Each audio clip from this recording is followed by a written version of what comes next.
Where is InsurTech headed next? This is where indie agents own the answer. Welcome to the Vertafore Insurance Podcast. Let's go. Welcome back to the Vertafore Insurance Podcast. I'm the mayor, Heath Sharon, the host of the podcast today, and I am hanging out with my friend Sarah Zambrano, the operations director at Colorado Insurance, a part of the PCF family. Sarah, how are you? I am doing great. Thank you for having me. Good. I was nervous getting all that right. Did I get all that right? Your operations director. And you've been at Colorado Insurance for a little while now. Not to date you, I didn't want to do that to you, but you've been there for a little while, and you guys were, recently a part, like you said, a part of the PCF family, and so that's got to be a pretty cool opportunity for you guys as well. But before we get into some of that, I would love for you to talk about Sarah Zambrano a minute. Tell me a little about your story, and where you got to, or how you got to where you are today, and what's going on there. So if you could share a little bit about your origin story, I would love to hear that. I know the audience would too. Yeah, absolutely. So I have been here at Colorado Insurance for 18 years. I've been doing insurance for about 25 years. Actually moved here from San Diego to Littleton, Colorado, which is where we are headquartered. And this was the first job that I landed on when we moved to Colorado. It's been a great experience. When I started here, there was 4 of us. I always laugh, a little story. The principal, Mike Matheson, and I used to sit in what we called the fishbowl, and we would answer calls. We would do service, we would do sales, we would do a little bit of everything. And every day, side by side, the 2 of us would answer calls. So things have drastically changed. We're up over 100 employees at this point. Wow. And so we've done a lot of changing and growing over the years, and it's really been just a fun ride. Wow, up to over 100 now. Now, is that 100 in Littleton, or is that 100 spread out? Where are those over 100 people now? Yeah, so we are nationwide. We originally were just in Colorado, and with all the changes that have gone on in the industry and throughout the nation, we decided to start branching out, and we're now in 26 different states. Operating under Colorado Insurance? Correct. Wow. PCF, Colorado Insurance. That's really cool. So, a lot of times you hear these stories, and you see overnight success when it comes to that. And then there's those that have that slow burn. Like you said, when you first started, it was just 4 of you, and you and him were doing a lot of that. Was yours more of a slow burn, or did y'all figure something out that all of a sudden just ignited a spark that grew from 0 to 100 in 60 seconds, so to speak? Yeah, I mean, one of the things that makes us different than our competitors that we learned fairly early on that definitely ignited that spark was we have sales and service separate. And we learned very early on to allow salespeople to just sell and focus on that, and to have a separate customer service department servicing all of their clients was really the way to go and the way to grow. Yeah, and so you got them separated, which I think is super crucial, like you said, to set you guys apart. So they're managed differently. They're different departments. They're totally separate in those entities, correct? Yeah. So obviously the entire organization is a sales organization. Everybody does sales, including the service department. But they are divided and they are managed separately with different goals and focuses in mind. And so, yeah, I love that, you have that, and that's part of that story, because they are 2 totally separate things, because there's 2 different mindsets there. A salesperson or a producer or an agent, whatever you call it in your agency, they just think differently and they operate completely differently from someone that's a service mindset, and they think more hospitality and they think more service minded, and they just think, in my opinion, and maybe I'm just talking from my perspective, but I think a account manager or CSR service person is a lot more organized by nature, and they think that way. Is that what you've seen? Am I right in that, and from what you've seen at Colorado Insurance? Yeah, I mean, there's definitely a little bit of both. I have some sales producers that are extremely organized. They have their processes and procedures down without even looking at them. But I agree with you. Service people by nature, and as well as the process and procedures that we use, as well as the systems that we use, keeps them very organized so that everybody is going the same direction. Everybody's very uniformed in what they're doing and saying each day to each client. Okay, so you brought up, okay, on the service side, is that even the process all the way down to like how they answer the phone? Absolutely. Okay, so everyone at Colorado Insurance answers the phone how? Thank you for calling Colorado Insurance. How can I help you? There you go. So I think that's fascinating when people have that kind of organization and that process all the way down to how you answer the phone. And I think that makes a major difference. And I keep bringing it up, but, I'm a huge fan of Chick-fil-A and how, they say my pleasure. And it's one of those things, even to the point, like if they don't say it, you get a free meal out of it or you don't pay for your meal. And I think there's something to that because it's one of the most popular fast food franchises. And I think there's a reason for that because of that process. And so with you guys, and you brought up sales, some of the people have a great process. Now on the sales side, do they have certain Colorado Insurance processes, or are they kind of able to operate autonomously in that? Or how does that work on the sales side? No, we really pride ourselves on our processes and procedures. Nice. And the reason is because it works. And so when somebody is onboarded in the sales position, regardless of that, if that's a 1099 or a W-2 position, they will go through a full 2-week boot camp. Okay. And within that boot camp, they will learn the processes, procedures, the forms that we use, the required coverages of our agency, which is going to be higher than the required coverages of a carrier.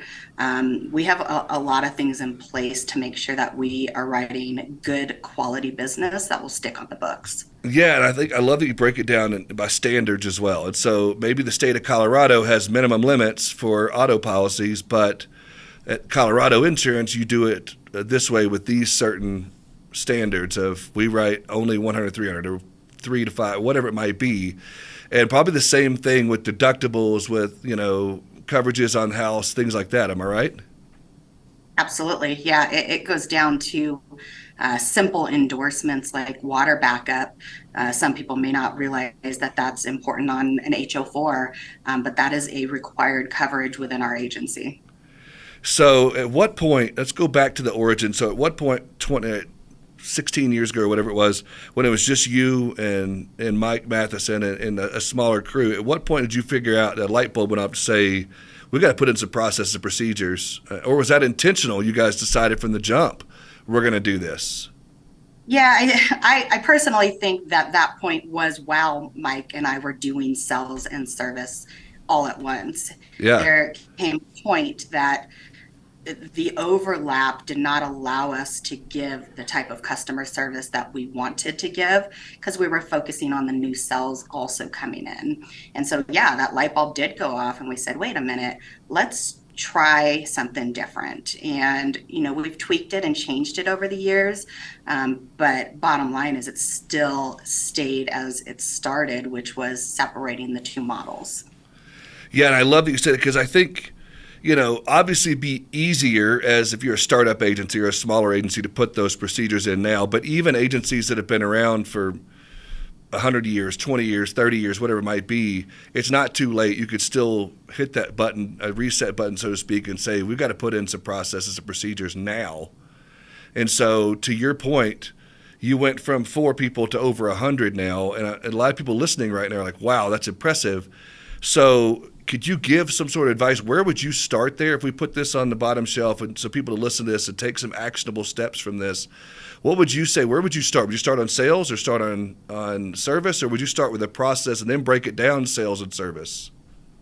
I would start on service. Okay. Retention is the key. If you are writing a ton of new business and you're losing it out the back door, it's all for none. So retaining those clients and figuring out how to retain those clients is going to be step one. We have a lot of processes for our customer service team. And again, these things have just evolved over time. And our retention is over 93% consistently rolling. And that is unheard of in the Yes. industry, regardless of what state you're in. Agreed. And what we do is we break up our customer service team into different divisions. They all work together, but they all have focuses. So we put our most tenured people on our retention team, which is exactly that. All they do is take the inbound calls or review requests and do client reviews all day, every day. Those are going to be our most tenured because that's a hard, long conversation, and you really need to know what you're talking about. And you also have to have the ability that if somebody is price sensitive, that you're still offering them the very best coverage that's available. Yeah, so talk to me a little bit about that, because that's huge, the retention aspect, and you're 100% correct. You could have organic growth out the yin yang, to have however many policies. You guys are very high volume on new business as well, and so you could have all that come in. And if you lose 40 or 50% of it out the back door because you're not servicing, then again, what's the point, of doing what you're doing? But if you don't mind, could you share a little bit about what that renewal process looks like in your agency, and how that works, like from the time the policy renews, that start, or when it's bound? When does that renewal process start? And Yeah, what does so that look for like? us, yeah, of course. We use Agency Revolution, which actually works hand in hand with AMS 360. So it works really well for us. It's on a Yeah. drip campaign. And so what happens is we set it up for 45 days prior to the renewal. We Okay. hit 100% of our clients. We don't pick and choose based on how much they've gone up. So we send a proactive email out that gives them a link to pick a time and a date that works for them. That's one thing we've learned over time, that if we sit back and wait for them to call us, they're going to be upset. So if we can reach out to them prior and say, hey, we know this is coming down the pipeline, especially right now. That's what our message is we know your rates are going up. Oh, yeah. Everybody's are going up. Let's talk about it. And then allow them to pick a time and a date that works for their schedule, not for our schedule. It then gets routed to the retention specialist that is slotted for that time. Those folks have the same slots every single day, day in and day out. And that way they know exactly what their day looks like. So they prepare and they look at gaps in coverage. They look at cross-sell opportunities, and they determine whether or not they are going to reshop that client based on what's going on in that profile. And they do all of that prior to the phone call. They then call the client at the time that they requested, and they go over everything that they've come up with.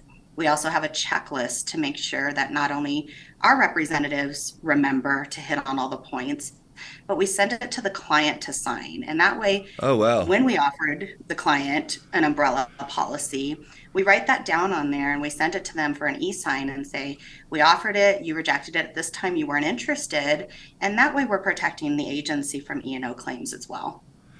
Wow, there was a lot there that I want to unpack for a minute. So it starts at the very beginning with an automated email that goes out to the client, 30, 60, whatever the policy might be, 90 days for commercial maybe or whatever, but whatever that time frame is, you have that set out, usually probably ahead of the letter they get from the carrier probably.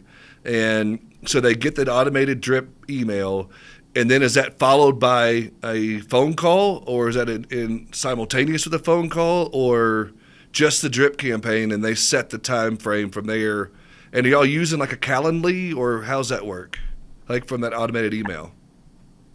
Yeah, so it's like a Calendly, and it is just the drip campaign that we do. Okay. We're over 40,000 clients, and Yeah. so that would be a lot of extra staff to have to make extra phone calls. Yeah, so they get the email and it says, hey, something to the effect of your renewal's coming up, yada, yada, and then click here to schedule your. Now, let me ask you this. From the time they wrote the new business, is that something you let them know ahead of time as part of the expectation? Hey, you will get an email, to schedule a renewal call. Do you let them know that ahead of time, or is that just something they get the email? Is that part of the expectation from there? Nope. Part of the expectation on a new business sell is to sell the customer service team. Love So that. as a salesperson, you let them know I've got a team of 25 plus licensed representatives behind me. Those are who you're going to work with moving forward. And not only that, but every single year you will get an email with the opportunity to set up a client review. Oh, that's awesome. I love that you set that expectation ahead of time, because people like to know, again, going back to the Chick-fil-A, you know what you're going to get every time you go. Starbucks, you know exactly what you're going to get when you go through that. There's so many customer services that I could go into, but those are the two that most people remember or know. But yeah, so you guys set that up at the beginning. They get the automated drip email from, whatever it is. You could use it from Agency Zoom, you could use it from Agency Revolution, whatever it is. But they get that email, and then you're using another piece of technology, a calendar link of some sort.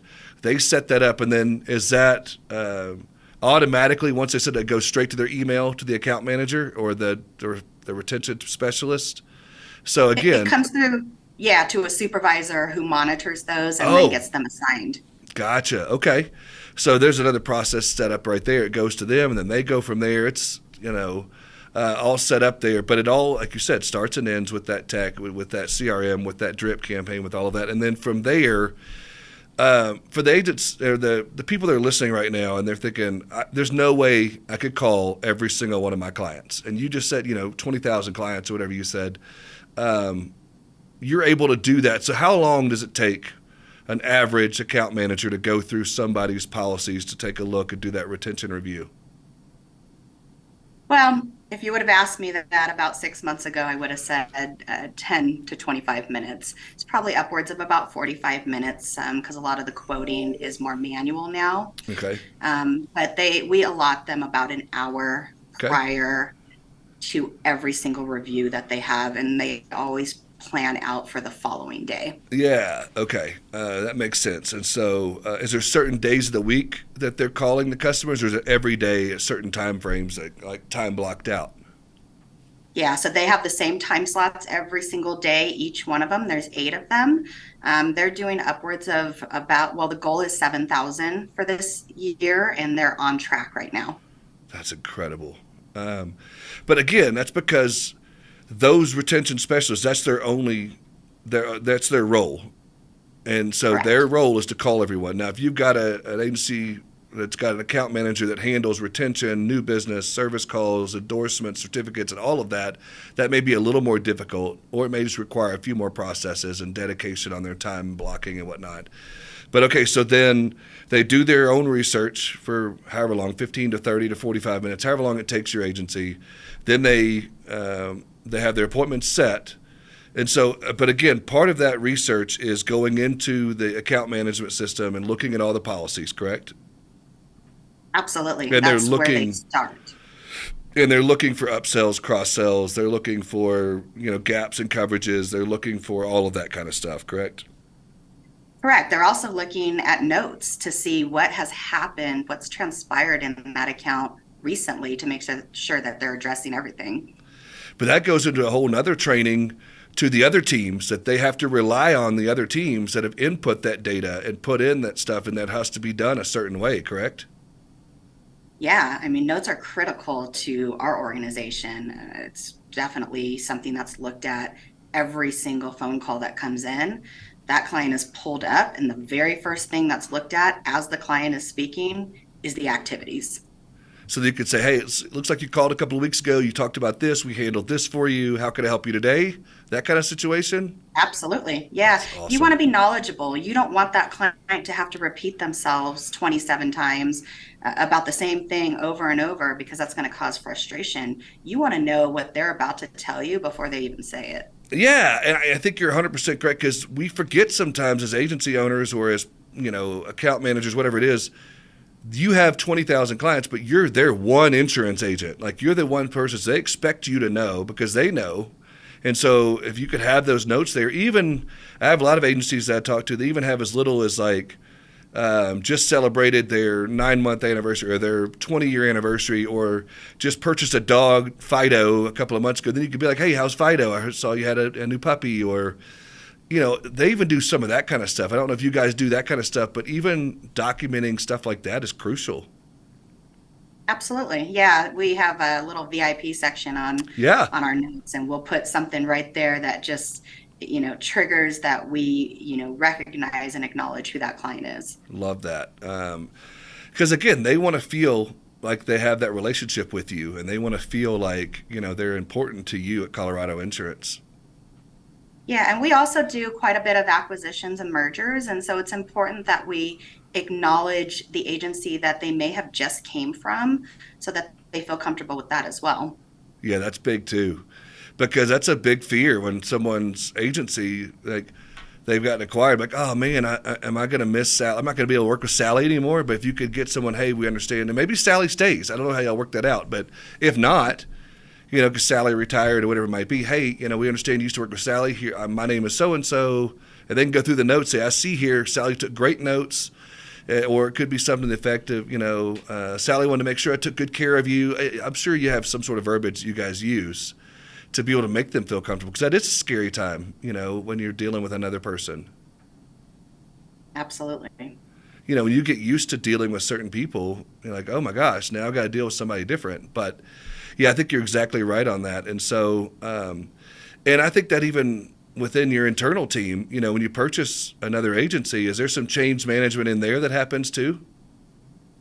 Yeah, absolutely. And part of it is kind of what I was touching on is one, we have to change our phone tree because we want to acknowledge the company, the agency that we acquired. We changed the website, but the representative that is fielding that phone call, they need to first address that I see that you came from X, Y, and Z company. Welcome to Colorado Insurance. How can I help you? And they need to address it that way every single time. Yeah, that's awesome. But as far as have you seen that when you purchase another agency and you bring them in from the seat you sit in as operations director, is that something that a lot of agencies might struggle with, because adopting in, because you guys are so not rigid, but have your processes and your procedures, and you guys have that? Or is it easier because you have the processes and procedures? You can say, here's what we do, follow these steps, and you'll be successful. What's your answer on that? Yeah, I think, doing mergers and acquisitions is always a little bit difficult. It's difficult on the client. It's difficult on the staff from the other agency, whether or not you are acquiring them or not.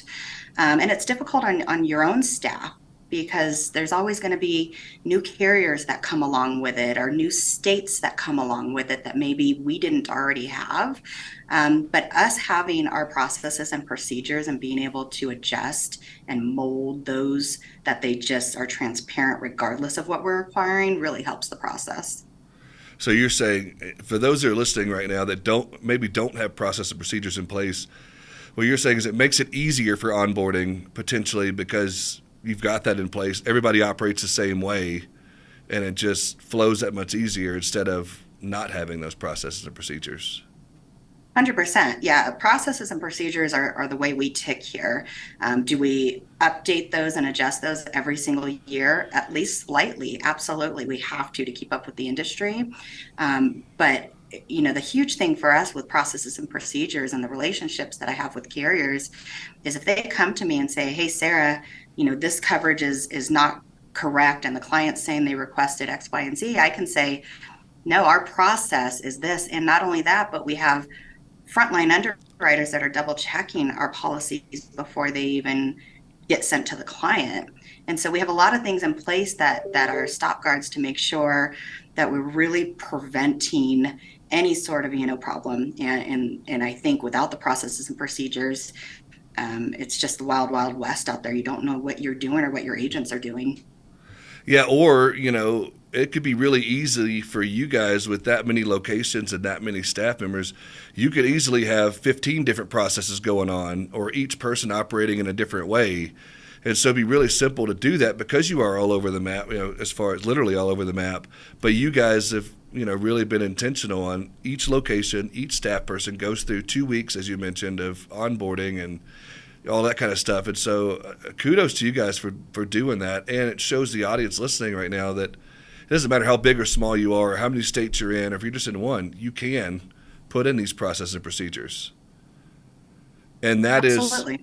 is what you said when I first started a conversation with you before we even hit record, when I asked, just a simple question, what do you think sets you guys apart? And why are you such high volume agency? And why do you have this 93% retention? And your answer was because of the process and procedures, correct? Yeah, and I truly believe in the processes and procedures. And I believe that it helps from day one with onboarding all the way through hitting the retention number that we hit.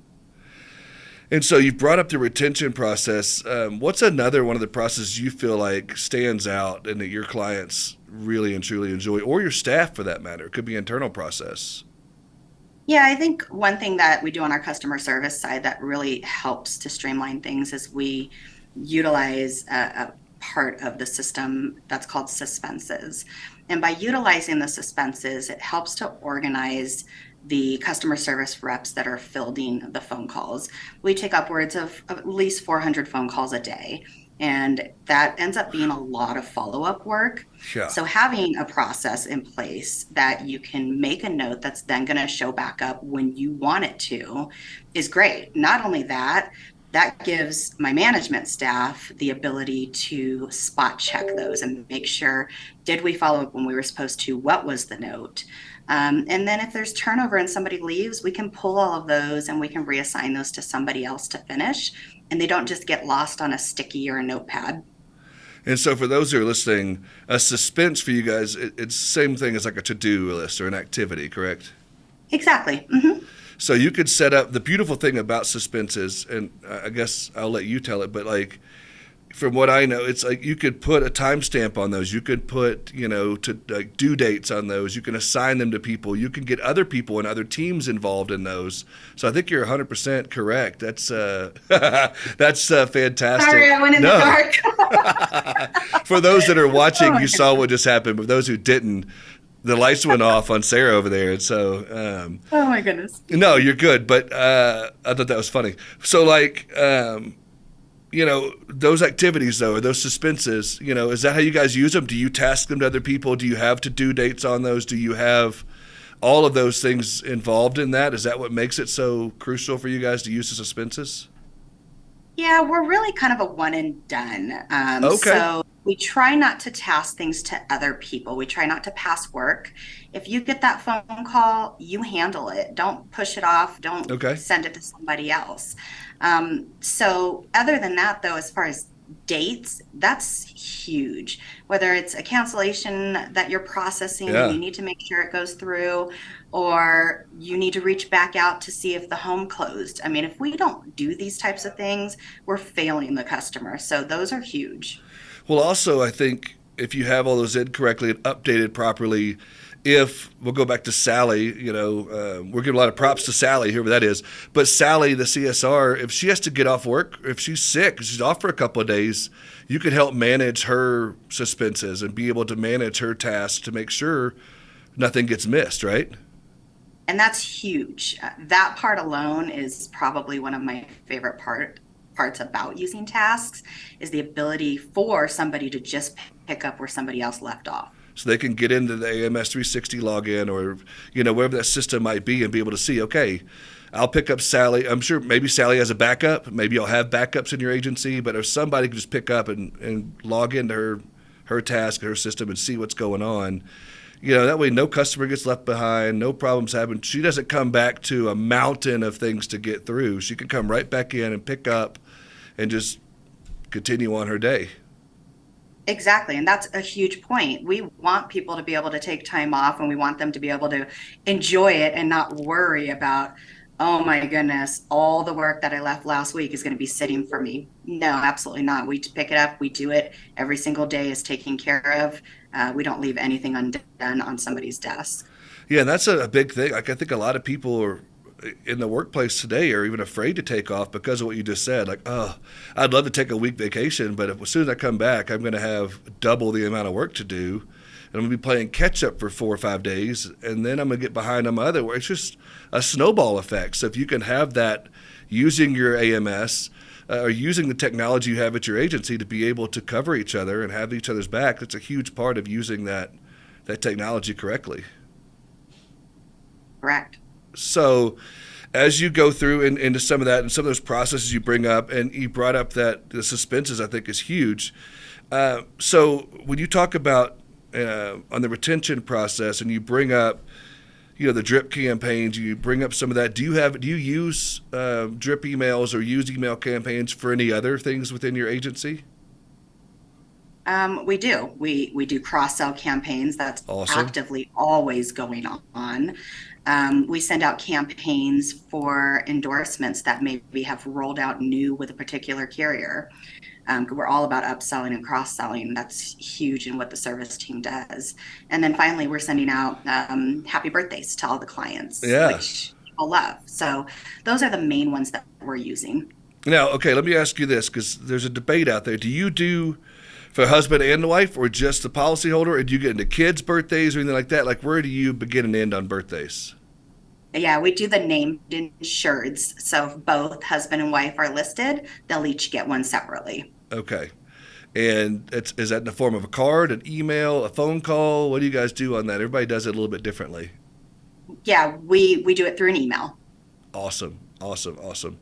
Yeah, I saw an agency that they record every month. They record a different birthday video that they use, where they go around the office and everybody sings happy birthday and they send that out. And some people do the postcard thing. Some people do birthday cards. Some people do emails.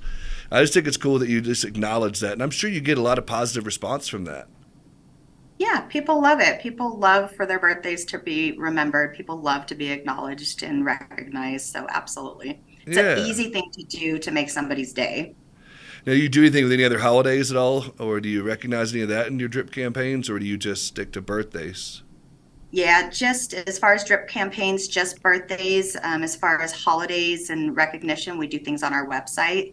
We usually, have some sort of focus, whether it's pictures of charity things that we're doing as an agency, or just, a nice, have a great holiday, to the clients. We always do some sort of focus on the website with some sort of banner. Yeah, okay, cool.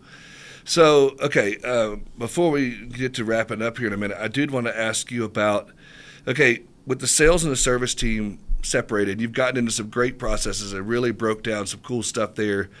And that's mostly on the service side of that. On the sales side, do they have any specific processes, procedures that they use or they have that are really like a standout thing that they do? Yeah, the main thing for the sales folks is we have built out an internal sales manual that gives all of those recommended and required agency coverages. Mm-hmm. And that includes endorsements, that includes basic coverages, but it also gives underwriting tips and things like that. So part of the sales process, one, is to adhere to those regulations that we put in place. But two, when we do the boot camp, it's really important that they follow the procedure that we train them, whether that's, you bridge to X company to pull reports. You don't pull reports in all the carriers because then you're getting dinged by all the carriers. Yeah. You need to know, which carriers take restricted dogs and why, the why behind it. And then, they need to know where their resources are. We are actually right now in the process of rolling out our internal intranet. That's going to have all of these things in a centralized database just for our agents. And that way they have more resources. Cheat sheets are huge. And then we also have our own production tracker that they can track everything that they're doing. And that's also something that we built out proprietary to us. So there's a lot of things on the sales side that are required of that position, but it helps not only from a managing standpoint, but from an organizational standpoint for the agent in their day-to-day. Yeah, and it sounds like there's a clear line of where the sales and service begin and end, so that they don't bleed over and have duplicate entry or duplicate work, or they don't, step on each other's toes. Very clear line, and we really do toe the line on that. And that's why, maybe we're not for everybody, because some agents don't want to have those rules on them. But what I will tell you is by having those, the proof's in the pudding. The success of these agents that I have watched over the years, that some have been with me upwards 12, 13 years, it says it all. The processes do work. Yeah, and I think, again, a little PTSD from my agency days of you would see a lot of service people, if they don't have these in place like that, they would get bogged down with sales, or you'd have salespeople get bogged down with service, and, they were running around spinning wheels and doing things, and neither one of them were being successful. But when you have those clear lines, clear division, of who does what and what, goes in what direction and what system handles what. I think it's so much more efficient, and it helps your team to be dedicated and focused on, again, staying in their lane and what they do best. You're correct.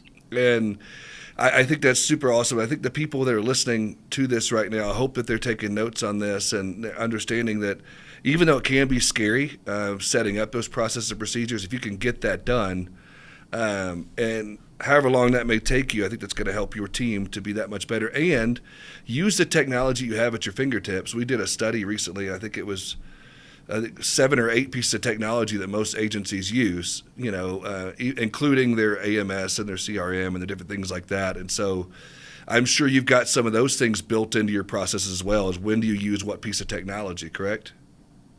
Yeah, absolutely. And technology is where it's at. So when you can find a piece of technology that maybe does several of those things for you, that really helps the process along as well. And you have to do what works for you. I mean, I know that different people do different things. And sometimes, we've changed our technology many times over the year until we've kind of hit the sweet spot where we're at right now, which is making everything run together in a seamless way so that it's most efficient for not only the producers, but the service team as well. Yeah, 100%. And I know that from what I know of PCF, I think that buys into the culture that they have as well, which is probably why you guys were attractive to them to be a part of their family. Is they have departments and they have processes and they have a specific way of them doing their things. And so I'm sure that marries really well with you guys. Yeah, it's been an amazing relationship. They acquired us about 4 years ago now. And with them, when they acquired us, it was always, hey, you guys run great. Keep business as usual. They're huge on technology, and they get it. So we work so well hand in hand. It's been a super smooth transition for us. Yeah, that's awesome.